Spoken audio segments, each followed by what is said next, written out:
Shashi Tharoor.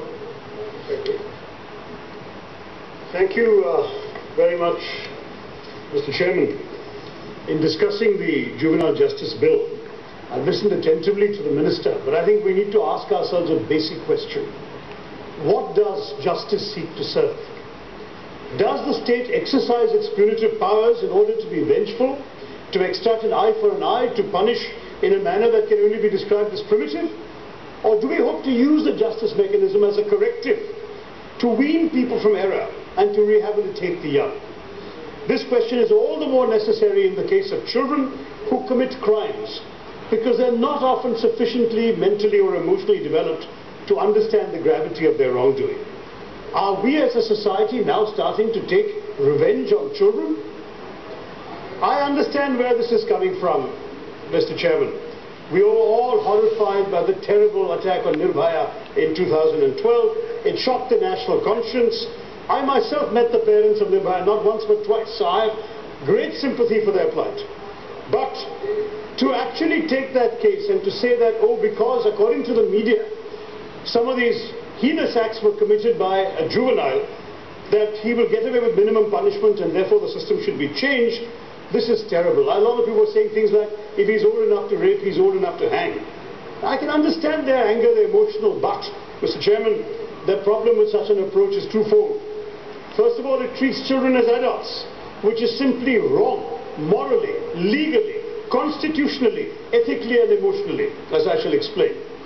During the immediate aftermath of the Nirbhaya tragedy, the UPA government undertook extensive consultations, several months, which confirmed that the arguments for doing this were based on fear, moral outrage, misinformation and ignorance. This is why we did not succumb despite popular demands for a change. And in any case, Mr. Chairman, entire laws which apply to cases of all juveniles across the board cannot and should not be determined on the basis of one bad example, no matter how horrifying or horrible it might be. Laws are considered and studied instruments of justice. They cannot be based on one instance alone. It is a duty of the government of the day to ask itself whether good law and good justice can ever be born out of an impulsive reaction to an emotional situation or a headline. The Juvenile Justice Bill, despite a few positive provisions regarding adoption and so on, has put forward this House a most regressive proposal. It is actually the very fact that we are sitting in this House discussing the possibility of convicting children as adult criminals is really primitive. It has pushed us back to the darkness of the 19th century.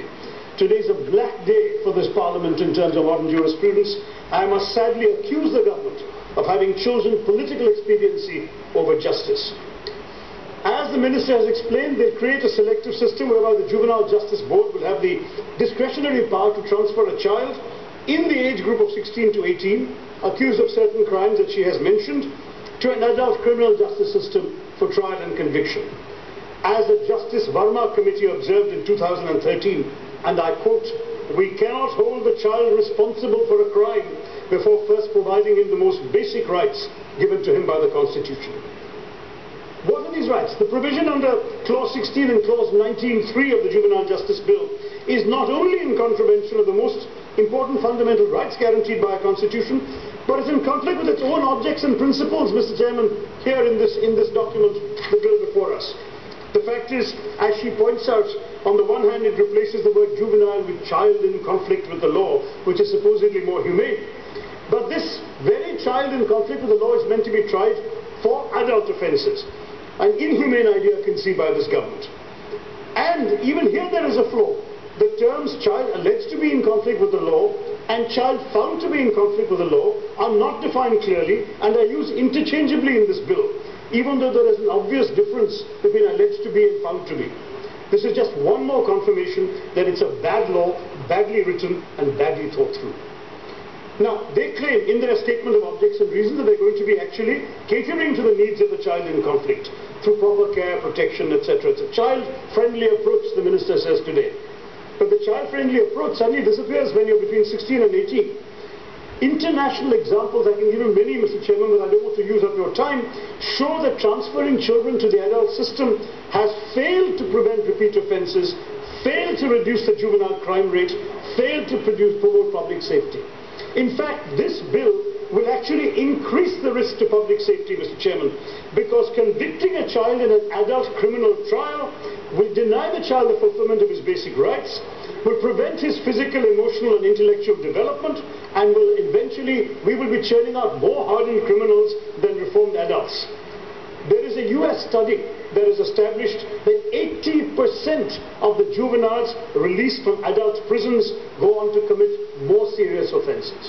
So what this government is proposing, treating a child this way, jailing children for life, is neither in the best interest of the child nor in that of our society as a whole. And the government has failed to submit. The minister says that crime figures have gone up. This is simply not correct. They have not studied the figures accurately, because this very minister 14 years ago introduced the more progressive law that we have, that we are now replacing. She had then defended in 2000, I've looked at her debate, she had defended this as a child-friendly approach at that time, saying it was needed to replace the pre-2000 provisions. And she had said that her Act of 2000 will establish a reform protection system for all children. I'm so disappointed that today the same minister 15 years later has introduced a bill to change her own progressive legislation and replace a reform protection system with a harmful punitive system. Let's look at our facts, Mr. Chairman. There are 472 million children in our country. Do you know only 1.2% of all of them have committed crimes? Now, I'm talking 2012 and 13 figures. The number of children who committed serious and heinous crimes was even more minuscule. In 2013, of all the children arrested for crimes under the Indian Penal Code, 2.17% were accused of murder, 3.5% of rape. Now this is 2% of 1%. You see what I'm talking about? We're talking about a handful of cases in this country, according to our national crime statistics.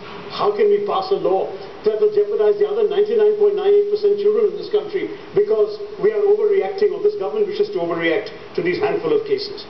And by the way, these figures are only FIRs registered. I don't have figures for who was actually found guilty. Many of these children may not even have been guilty. Now, what this government